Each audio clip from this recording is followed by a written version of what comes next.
오늘 18장 말씀을 함께 보고자 합니다. 1966년 논문입니다. 굉장히 오래된 논문이네요. 스탠퍼드 대학의 두 교수가 아주 재미있는 실험을 했습니다. 어떤 실험을 했냐면 캘리포니아에 가면 팔로알토라고 요즘은 한국 사람들이 굉장히 많이 사는 지역입니다. 근데 아마 이 실험을 했던 1966년에는 별로 한국 사람이 없지 않았을까 하는 생각이 드는데, 캘리포니아 팔로알토가 굉장히 좀 부촌이에요. 좀 잘 사는 동네입니다. 자, 여기에 가서 자원봉사자들이 집주인한테 이제 문을 노크를 해서 당신 집 앞에 이 drive carefully, 운전 조심해라 라는 이런 표지판을 꼭 이건 아니지만 이렇게 생긴 좀 못생긴 표지판, 좀 못생기고 좀 집을 이렇게 가릴 수 있는, 별로 이렇게 집주인으로 봐서는 별로 집 앞에 붙이고 싶지 않은 drive carefully라는 이 표지판을 한 일주일 정도 붙여놓을 수 있겠냐라고 이제 요청을 하는 겁니다. 그럼 이제 몇 퍼센트가 이거를 찬성을 했냐? 제가 실수로 먼저 보여드렸는데, 17%가 한 일주일 정도면 붙일 수 있다. 별로 한 5분의 1도 안 되는 거죠. 대부분의 사람들이 거절하고, 사실 그렇죠. 이렇게 꼭 이건 아니지만 이렇게 좀 못생긴 표지판이라서 대부분의 사람들이 거절을 했어요.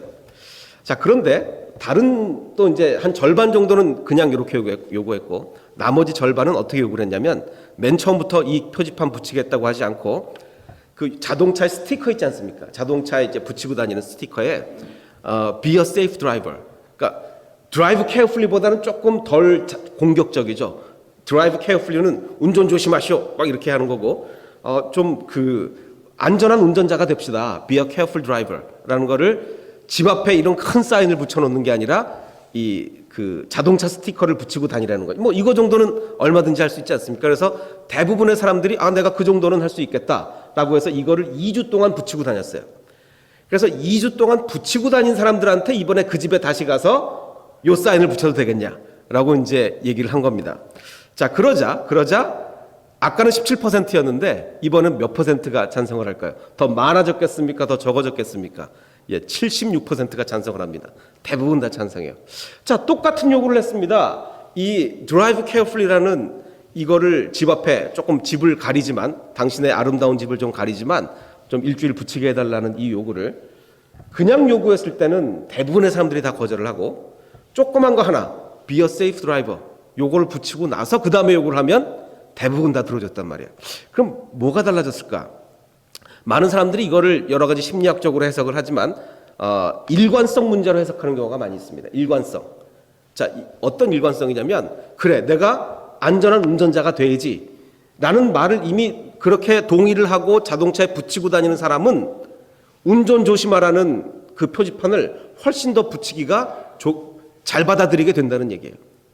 이거를 많은 목사님들이 적용하고 계십니다. 어떻게 적용하시냐면, 설교 시간에 아멘을 하라고 그래요. 아멘. 내가 아멘 한다는 얘기는 그 말에 내가 동의한다는 얘기거든요. 그 동의를 하면 그 다음에 그렇게 살아야죠. 이게 일관성.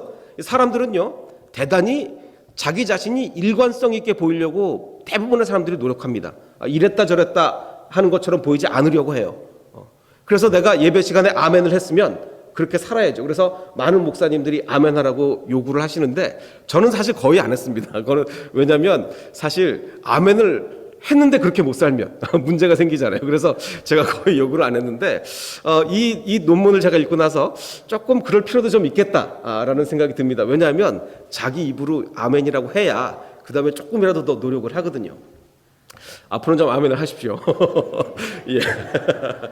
자, 오늘 다시 이제 압살롬의 얘기로 돌아와 보면, 다윗의 아들 압살롬이 아버지에 대항해서 반란을 일으켰죠.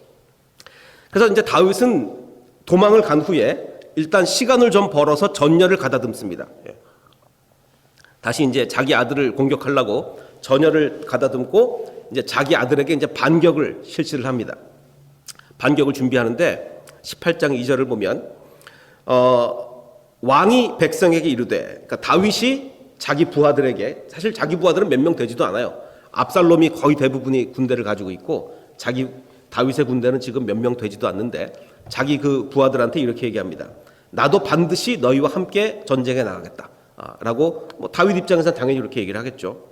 그러자 몇몇 안 되는 부하들이 뭐라고 얘기를 하냐면, 백성이 이르되 왕은 나가지 마소서, 당신은 전쟁에 나가지 마십시오. 우리가 도망할지라도 그들은 우리에게 마음을 쓰지 아니할 터이요. 우리가 전쟁에서 져서 우리가 도망을 갈지라도 그 사람들은 우리한테는 관심도 없다. 우리한테는 관심도 없고 또 우리가 절반이나 죽을지라도 우리에게 마음을 쓰지 아니할 터이라. 우리가 뭐 한 전쟁하다 반 죽는다 할지라도 그 사람들의 관심은 지금 우리한테 있는 게 아니다. 다윗 당신한테 있다. 왕은 우리 10,000명보다 더 중하시오니 우리 10,000명보다 다윗 왕이 더 중요하다. 그러니까 왕은 성읍에 계시다가 우리를 도우심이 좋으니다. 지금 사실 이거 거의 객관적인 전력으로 볼 때는 물론 하나님이 함께 하셨으니까 나중에 이겼지만 객관적인 전력으로 볼 때는 백전백패를 할 수밖에 없는 비교도 안 되는 군사력 차이란 말이에요. 그런데 이 몇 명 안 되는 다윗의 부하들이 당신은 우리 10,000명보다 더 중요하니까 당신은 계십시오. 우리가 죽는 한이 있어도 우리가 죽겠습니다. 굉장한 헌신이죠. 이렇게 얘기를 합니다. 너무 고맙지 정말 눈물을 흘릴 정도로 다윗이 고맙지 않겠습니까? 자, 그런데 이렇게 자기 자신을 위해서 목숨까지 바치겠다는 이 부하들에게 다윗이 이렇게 얘기합니다. 왕이 그들에게 이르되 너희가 좋게 여기는 대로 내가 행하리라. 그럼 나는 여기 남아 있겠다 라고 한 다음에 여기까지는 뭐 당연한데 그 다음 말이 문제입니다. 자기를 위해서 목숨을 바치겠다는 이 부하들한테 다윗이 뭐라고 얘기하냐면 명령입니다. 명령하여 이르되 나를 위하여 젊은 압살롬을 너그러이 대우하라. 죽이지 마라 라는 얘기입니다. 지금 압살롬이 반란을 일으켰어요. 다윗의 아들. 그래서 쫓겨났습니다. 이제 전열을 가다듬어서 다시 치러 가는데 다윗의 부하들은 다윗이여 나는 당신을 위해서 목숨까지 버리겠습니다. 다윗은 여기 계십시오. 우리가 죽더라도 당신은 살아야 됩니다. 하고 지금 전쟁 나가는 부하들한테 내가 너희에게 명령을 하나 할 테니까 내 아들 압살롬. 근데 그냥 내 아들도 아니고 어떤 압살롬? 젊은 압살롬. 젊긴 뭐가 젊습니까? 근데 여기 히브리어 단어 젊다란 뜻은 젊은이라고도 해석할 수 있고 어린이라고도 해석할 수 있어요. 히브리 단어는 두 가지 다 해석이 가능해요. 그래서 새번역 성경은 젊은 압살롬이라고 안 하고 어린 압살롬이라고 번역했어요. 아마 그 의미가 다윗의 말의 그 의미는 어린 쪽에 더 가까워. 내 새끼, 내 어린 압살롬, 내 어린 압살롬을 죽이지 말고 좀 너그러야 되라. 이게 할 수 있는 말입니까? 지금 이 부하들은 다윗을 위해서 목숨을 바치겠다는 부하들이에요. 그런데 그 전쟁 나가는 그 부하들한테 내 어린 압살롬을 죽이지 말라는 게 말이 안 되는 명령이죠. 자, 원래 다윗은요 공과 사를 잘 구별할 줄 아는 사람이었어요. 원래 다윗이 이런 사람이 아니었어요. 지금 다윗은 공과 사를 구별을 못해요. 우리 그 한국말 잘 모르는 공과 사 구별이 뭐냐면 영어를 읽으시면 됩니다. 예, 그 지금 몰라서 뭐 그런데 draw a line between public and private matters. 그러니까 그 공과 사를 잘 구별해. 다윗은 원래 이걸 잘하던 사람이에요. 어떤 예가 있었죠? 옛날에 사울 왕을 자기가 죽일 수 있었던 기회가 2번 있었어요. 자, 그러면 원래 공과 사를 구별 잘 못하는 사람 같으면 사적인 감정에 의해서는 사울 왕을 죽여야죠. 얼마나 지금 사울이 자기를 죽이려고 그랬으니까 얼마나 감정이 상했겠어요. 그러니까 사적인 감정에 의해서는 당연히 사울을 죽여야 돼요. 근데 공적으로 가면 이건 죽이면 안 됩니다. 왜? 하나님이 기름 부은 자가 사울이잖아요. 그러니까 다윗은 원래는 공과 사를 잘 구별하던 사람이었어요. 원래는 그랬어요. 근데 지금은 어떻습니까? 자, 지금 내 어린 압살롬을 죽이지 말라라고 한 거는 사적인 감정인 거예요? 공적인 거예요? 이건 사적인 감정이죠. 공적으로 볼 때는 그는 반란군이에요. 부하들이 자기를 위해서 목숨 걸고 반란군을 진압하러 가겠대요. 거기다 대고 어린 압살롬을 살려달라 그러면 안 되죠. 다윗이 변했어요. 왜 변했습니까? 범죄 후에 다윗은요 일관성이 있었어요. 2번이나 사울을 살렸다고요. 항상 그랬어요. 공과 사를 구별하다가 못하다가 이런 사람이 아니라 아까 말한 그 일관성이 있었어요. 늘 공과 사를 잘 구별을 했습니다. 그런데 이제는 못합니다. 범죄한 후에 다윗은 달라졌어요. 자, 오늘의 그 말씀의 핵심은 일관성입니다. 일관성. 자, 그래서 이제 압살롬이 죽게 되는데 이스라엘 백성이 다윗의 부하들에게 패했습니다. 말도 안 되게 전력차가 났는데 오히려 이스라엘이 패했어요. 압살롬 군대가 졌습니다. 그래서 전사자가 무려 2만 명이나 나게 되었습니다. 더군다나 수풀에서 죽은 자가 칼에 죽은 자보다 많았더라. 이건 뭔 얘기하냐면 지금 다윗의 군대는 몇 명 되지도 않은데 압살롬의 그 반란군을 이겼다는 얘기는 수풀에서 어떻게 하다가 죽은 사람이 더 많다는, 우왕좌왕하다가 죽은 사람이 더 많다는 얘기는 하나님이 직접 죽이신 사람이 더 많다는 얘기예요. 그 다윗의 군대가 죽인 사람보다 하나님이 직접 죽인 사람이 더 많다. 자, 그리고 압살롬이 다윗의 부하들과 happen to meet, 마주치게 됐습니다. 마주치게 됐어요. 사실 마주칠 확률은 별로 없었는데 하나님이 만나게 하신 거죠. 압살롬을. 자, 그리고 우리가 지난번에 뭐 틀린 그림 찾기에서 우리가 다 보지 않았습니까? 원래 이때 뭘 타고 있었어요? 노새를 타고 있었죠. 노새 타고 가다가 압살롬의 머리가 그 상수리 나무에 걸려서 대롱대롱 매달리게 됐습니다. 사실 머리카락이 걸렸다는 거는 그냥 대부분 사람들의 추정이지, 원문에는 그냥 머리가 걸렸다고 그랬으니까 어떤 사람은 이렇게 해석하기도 해요. 나무 가지에 이렇게 목이 이렇게 걸렸다라고 해석을 하기도 합니다. 근데 뭐 대부분은 다 머리가 워낙 기니까 머리카락이 걸린 걸로 해석은 하고 있지만, 성경만 보자면 머리카락이 걸린 건지 머리가 이렇게 가지에 걸린 건지는 모릅니다. 어쨌든 그렇고 그가 탔던 노새는 아래로 이렇게 빠져나가서 압살롬이 이제 나무에 대롱대롱 매달리게 됐습니다.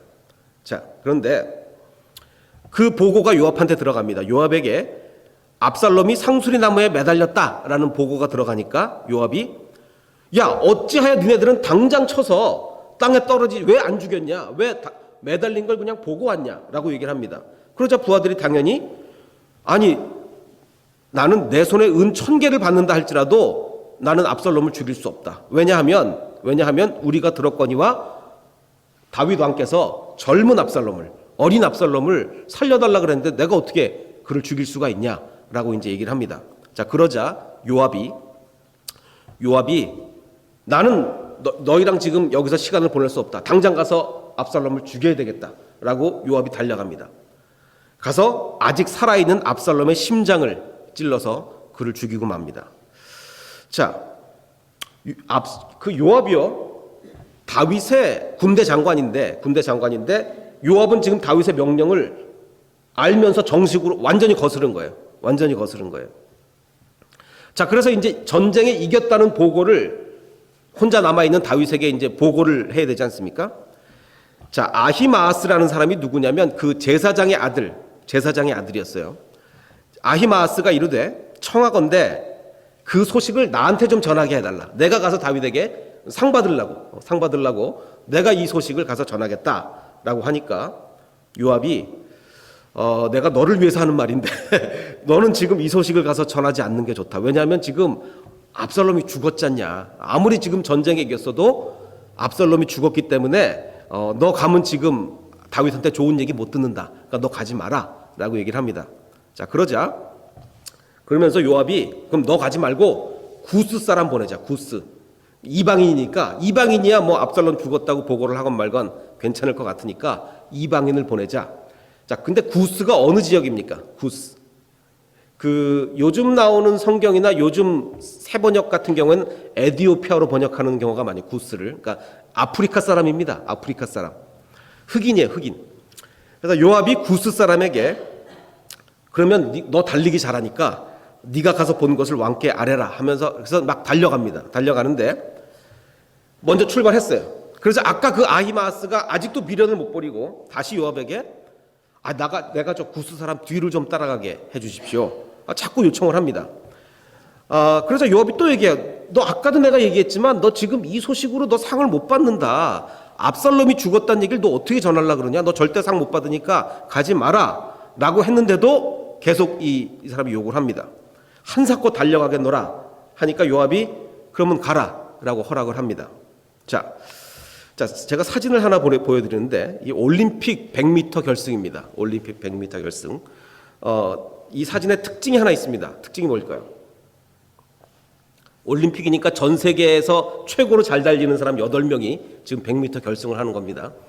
특징이 뭐죠? 공통점이 있습니다. 8명의 공통점. 예, 전부 다 흑인입니다. 예, 당연히 흑인들이 달리기를 잘하죠. 나라는 다 달라요. 뭐 자마이카, USA, 뭐 네덜란드 나라는 다 다른데 전부 다 흑인이에요. 나라는 다 다르지만 전부 흑인입니다. 2012년 기준으로 해서 100m 달리기 세계 상위 기록 500명, 제일 좋은 1등 기록부터 500번째 기록까지 기록한 사람 중에 흑인들, 그러니까 아프리카계가 500명 중에 몇 명일 것 같습니까? 대충 한번 개수해 보십시오. 한 300명. 예. 1위부터 해서 500위까지 기록을 보면 아프리카계가 498명입니다. 두 명을 제외하고는 전부 다 아프리카계. 그러니까 뭐 달리기에 있어서는 이 흑인하고 이 다른 인종하고는 일단 비교가 안 되는 것 같아요. 비교가. 그리고 지난번 7번의 올림픽에서 남자 100m 달리기 결승에 진출한, 그러니까 8명씩 뛰니까 7번에 56명 중에서 그럼 아프리카계가 몇 명이냐? 전원 다 아프리카계입니다. 전원 다 아프리카계인데 더군다나 특징은 아프리카 중에서도 단거리는 서아프리카예요. 단거리는. 서쪽 아프리카 사람들이 단거리를 잘합니다. 그러면 동쪽 아프리카와 북아프리카는 뭘 잘하냐? 장거리를 잘하는 거예요. 장거리. 예, 그래서 북아프리카와 동아프리카는 장거리 마라톤을 거의 다 마라톤은 다 이쪽 사람들이 휩습니다. 자, 그러면 아까 제가 얘기했죠. 구스 사람이 뛰어갔다 그랬죠. 구스. 지금 이거는 100m 달리기입니까? 장거리입니까? 장거리예요. 장거리 뛰어야 됩니다. 그러면 이 구스 사람은 지역이 어딜까요? 지금의 에티오피아와 수단, 북동 아프리카예요. 완전히 북동 아프리카 장거리 정말 최고로 잘하는 사람이 지금 뛰어간 거예요. 장거리를. 그 사람을 딱 고른 거예요. 장거리를 잘하는 사람을. 자, 그런데 지금 구스 사람이 먼저 출발하고 그 제사장의 아들이 뒤에 출발했다 그랬죠. 그런데 이 아히마아스가 들길로 다름질을 하여 하도 상을 받고 싶은 마음에 구스 사람을 앞질러 갑니다. 이 달리기 장거리를 잘하는 북동 아프리카 사람을 앞질러 갔어요. 대단한 거죠. 얼마나 상을 받고 싶었으면. 자, 그러자 이제 다윗의 파수꾼이 이렇게 지켜보고 있다가 저기서 누가 달려옵니다. 이제라고. 그럼 누가 먼저 오겠어요? 구스 사람이 아니라 그 제사장의 아들이 먼저 오는 거예요. 왕이 이르되 혼자 오냐? 일단 한 사람만 보인 거예요. 혼자 오면 그의 입에 좋은 소식, 좋은 소식 전하는 사람이다. 한국말은 이제 번역은 좋다는 얘기는 생략했는데 좋은 소식을 전하는 굿뉴스다라고 얘기를 합니다.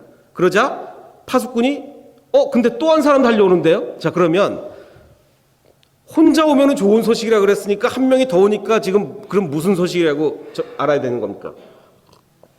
나쁜 소식이라고 알아야 되는데 그래? 그럼 그도 좋은 소식이겠다라고 다윗이 얘기하는. 이게 다윗은요, 일관성이 있는 겁니까? 없는 겁니까? 혼자 오면 좋은 소식이다. 그러면 2명이면 안 좋을 수도 있겠다라고 해야 일관성이 있는 건데 2명이 와? 그럼 그것도 좋은 소식이겠지. 이면 일관성이 없는 거예요. 일관성이 깨지는 겁니다. 그러자 파수꾼이 그리고 자세히 보니까요, 그 앞에 있는 사람은 아히마아스 같습니다 라고 얘기하니까 그래? 그러면 그 사람은 좋은 사람이니까 좋은 소식이겠구나. 아무 생각 없이 무조건 좋은 소식이라고 자기는 기대하고 있는 거예요. 왜냐하면 압살롬이 지금 살아있기를 간절히 바라는 겁니다. 간절히. 그러니까 일관성이고 뭐고 없어요. 지금 다윗은. 원래 이런 사람이 아니었어요. 다윗은 사리 판단이 정확하고 굉장히 합리적이고 객관적인 사람이었는데 지금 범죄한 이후에 다윗은 굉장히 망가져 있는 모습을 볼 수 있습니다. 일관성이 지금 무너진 다윗이에요. 자, 그래서 이제 아히마아스가 먼저 도착해서 여호와께서 왕을 대적하는 자들을 넘겨주셨나이다. 우리가 이겼습니다. 전쟁에서. 하니 왕이 한 가지, 그래? 이겼어? 하면서 질문을 하나 합니다. 무슨 질문을 했을까요? 네. 그냥 압살롬도 아니고 젊은 압살롬, 어린 압살롬 잘 있느냐? 그거밖에 관심 없어요. 그러자 아히마아스가 알지 못하나이다. 압니까? 모릅니까? 알아요. 안돼 거짓말을 합니다. 왜? 벌 안 받으려고. 네가 그런 소식을 전하고 와? 이런 얘기 안 들으려고 거짓말을 합니다. 그 뒤에 이제 또 구스 사람이 2등으로 왔어요. 마라톤 2등으로 지금 도착을 했습니다. 구스 사람이 여호와께서 원수를 갚으셨습니다. 당신의 군대가 이겼습니다. 라고 하니까 다윗이 또 하나 묻는데 뭐라고 물을까요? 또 구스 사람에게 젊은 압살롬은 잘 있느냐? 내 관심은 오로지 압살롬이다. 뭐 이러는. 구스 사람은요, 이 분위기 파악을 못하고 있어요. 이방인이라 그런지 분위기 파악을 못하고, 왕을 대적하는 자들은 다 그 청년과 같이 되기를 바랍니다. 다 그렇게 죽기를 바랍니다. 이렇게 막, 참 분위기 파악 못하고 대답을 한 거예요. 그러자, 왕의 마음이 심히 아파서 이제 울게 됩니다. 울면서 말하기를, 내 아들, 내 아들, 내 아들, 내 아들. 얘기를 합니다. 지금 자기의 군인들이, 자기의 군사들이 다윗이야, 당신은 절대로 생명을 잃으면 안 됩니다. 우리가 당신을 위해서 목숨을 바치겠습니다 하고 나가서 싸웠어요. 그래서 이겼어요. 이겼는데 지금 다윗은 무슨 얘기를 하고 있는 거예요? 내 아들, 내 아들, 내 아들, 내 아들. 그 얘기를 하고 있는 거예요. 다윗이 이렇게 변했습니다. 이런 다윗이 아니었어요. 공과 사를 구별 못하는 이런 다윗이 아니었어요.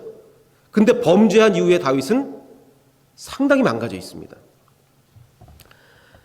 자, 그래서 이 얘기를 듣고서 그 백성들이, 군인들이 원래는 지금 승전 군인들의 막 행진을 해야 돼요. 그 개선문을 뭐 통과하면서 막 행진을 해야 되는데 백성들이 싸움에 쫓겨 부끄러워 도망함 같이 마치 패잔병처럼, 지금 왕이 막 지금 내 아들 내 아들 이러면서 울고 있으니까 마치 패잔병처럼 가만히 성부로 들어가게 됩니다. 이런 일이 어디 있겠습니까? 이런 일이. 그럼에도 불구하고 그 자기의 군사들이 그렇게 지금 수치를 당하고 있음에도 불구하고 왕은 얼굴을 가리고 큰 소리로 아직도 내 아들 내 아들 지금 이러고 있는 거예요.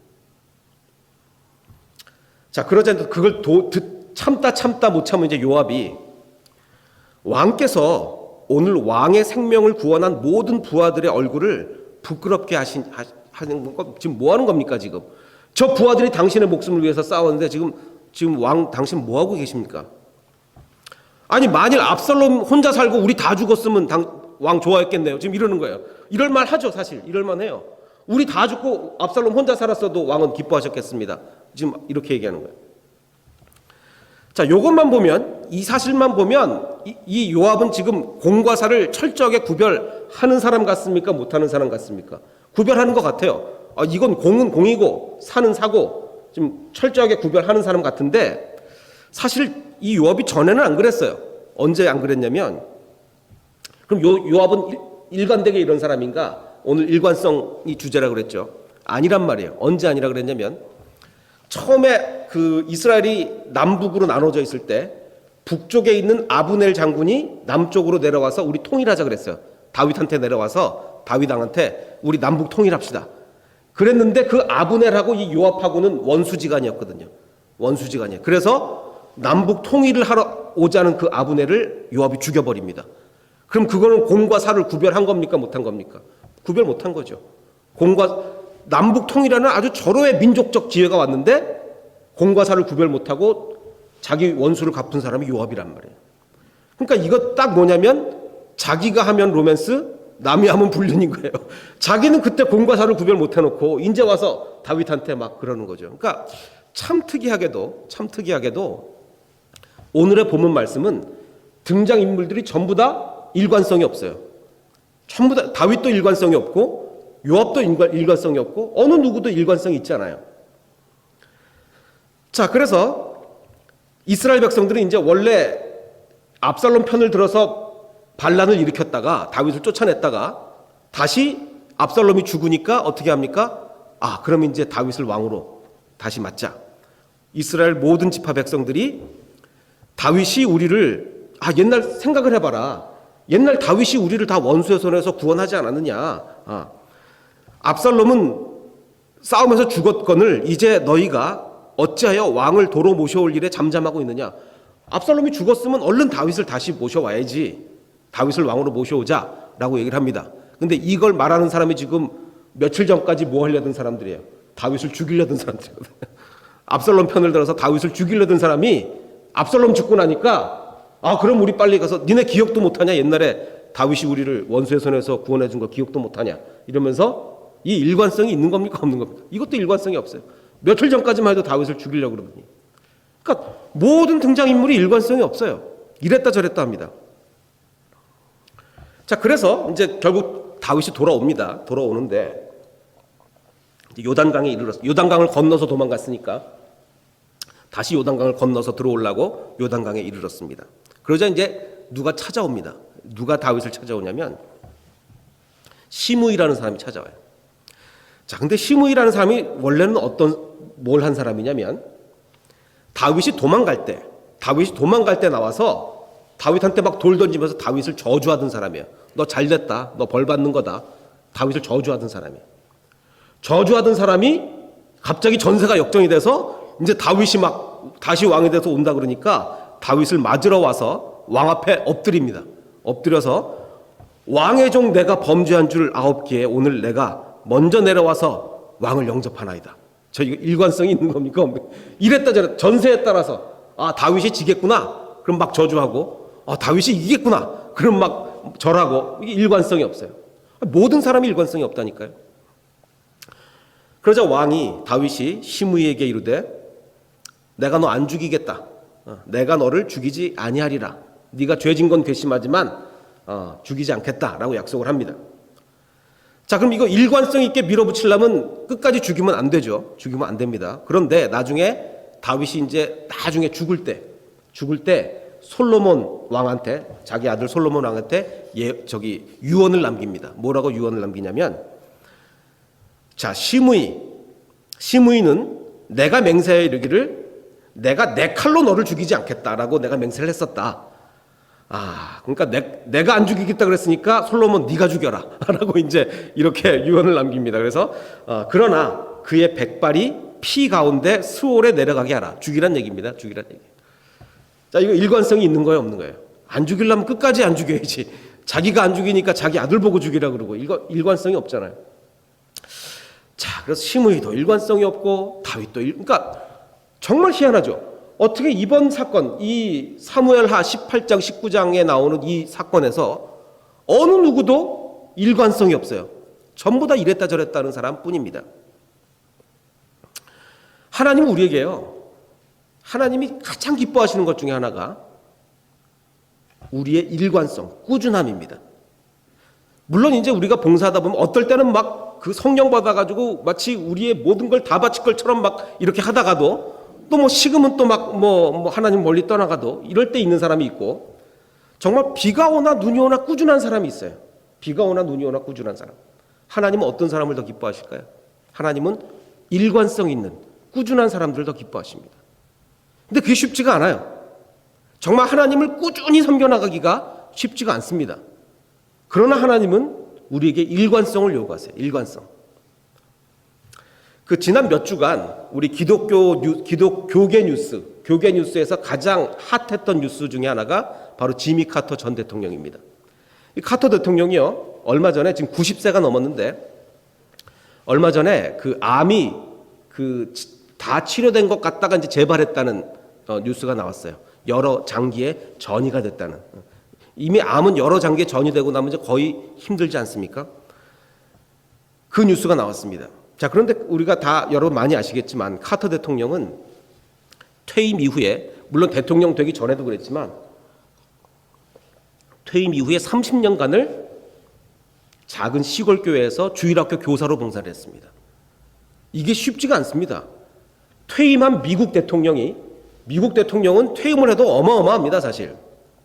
퇴임한 미국 대통령이 주일학교에서 교사로, 그러니까 모든 연령을 대상으로 한 주일학교 교사로 30년간을 꾸준히 봉사한다는 건 대단히 쉬운 일이 아닙니다. 일관성 있는 일이죠. 정말 꾸준히 봉사를 하는 거예요. 그럼 이 교회가 뭐 어마어마한 대형 교회냐? 그것도 아닙니다. 제가 그래서 이 교회를 찾아봤어요. 도대체 어떤 교회인가? 찾아봤더니 홈페이지에 잘 나오지도 않아가지고 제가 그 구글 스트리트에 가가지고 구글 스트리트로 어떤 교회인가를 봤더니 아주 시골의 조그만 교회예요. 예, 조지아주에 있는 아주 시골의 조그만 교회. 담임 목사님도 아주 젊더라고요. 이 담임 목사님 젊은 담임 목사님인데 마라나타 베프티스트 처치인가 아마 그럴 거예요. 교회 이름이. 아주 그 시골의 조그만 교회에서 생각해 보십시오. 대형 교회에서 봉사하기도 이렇게 쉽지가 않은데 미국의 전직 대통령이 조그만 시골 교회에서 30년간을 뭐 특별한 일이 있지 않은 한 주도 빼지 않고 봉사한 거예요. 자, 그래서 이제 암이 이제 결국은 거의 사형 선고가 내려졌습니다. 암이 다른 장기에 다 전이가 됐다라는 거의 이제 사형 선고가 내려졌어요. 그 주에도 역시 나가서 이게 바로 그 주 사진입니다. 8월 23일인가 사진이에요. 그 주에도 91세의 이 전직 대통령이 주일학교에서 가르칩니다. 보통 한 40명쯤 모인대요. 40명쯤. 근데 이제 암에 이제 얼마 안 남았다 그러니까 사람들이 이제 이 카터 대통령의 말씀을 들을 기회가 별로 없잖아요. 그러니까 갑자기 한 700명 정도 모여와가지고 뭐 지금 자리가 모자라서 뭐 동네 고등학교 가서 막 하고 지금 막 뭐 이랬던 얘기도 있어요. 물론 지금 어떤 사람 카터 대통령을 지금 뭐 저는 뭐 정치적이나 이런 걸로 얘기하려는 게 아니에요. 뭐 정치적으로는 카터 대통령을 반대하는 분도 있고 뭐 여러 가지 뭐 찬성하는 사람, 반대하는 사람 많이 있을 겁니다. 저는 다 그걸 얘기하려는 게 아니라 한 가지만 봅시다. 일관성, 성실함, 꾸준함. 미국의 전직 대통령이 한 나라의 전직 대통령이 이 조그만 시골 교회에 가서 30년간을 이제 암으로 당신은 얼마 남지 않았습니다라는 얘기를 들은 후에도 이렇게 하기가 쉽겠냐는 얘기죠. 결코 쉽지가 않습니다. 결코 쉽지가 않아요. 근데 하나님이 우리에게 원하시는 건 바로 이런 거예요. 일관성. 비가 오나 눈이 오나 자기가 맡은 일에 충실한 바로 이것을 하나님이 우리에게 요구하고 계시다는 거죠. 시편에 이런 말씀이 있습니다. 여호와께서 만민에게 심판을 행하시오니 여호와여 나의 의와 나의 뭐를 따라? 나의 성실함을 따라. 일관성, 꾸준함, 나의 성실함을 따라 나를 심판하소서라고 시편은 고백하고 있습니다. 그리고 또 잠언 말씀에도 악한 길로 유인하는 자는 스스로 자기 함정에 빠져도 어떤 자는 복을 얻습니까? 성실한 자는 복을 얻습니다. 꾸준한 사람, 일관된 사람은 결국 하나님의 복을 얻습니다. 이게 하나님이 우리에게 요구하고 계시는 겁니다. 아까 우리가 부른 찬양이 있습니다. 내 평생에 가는 길 순탄하여 늘 잔잔한 강 같든지 큰 풍파로 무섭고 어렵든지 나의 영혼은 늘 편하다. 우리가 꾸준하기 위해서는 어떻게 되는지 아십니까? 정말 꾸준하기 위해서는 순탄하든지 풍파가 밀려오든지 내 영혼에 평안함이 있어야 돼요. 이 카터 대통령이 그 영혼에 평안함이 없다면 이렇게 꾸준할 수가 있을까요? 사형 선고를 받고도 나와서 말씀을 가르칠 수 있을까요? 그렇지 않습니다. 내 영혼에 풍파가 있든지 평탄하든지 내 마음에 평안함이 있어야 됩니다. 카터 대통령이 이렇게 말했습니다. 이달 초 수술로 간암이 모두 제거된 것으로 생각했으나 MRI 촬영을 통해 뇌에서 4개의 새로운 흑색종이 발견됐다 라고 카터 대통령이 고백한 후에 그는 이렇게 말합니다. 어떤 일이 일어난다 해도 나는 완전히 편안하다 라고 그는 얘기합니다.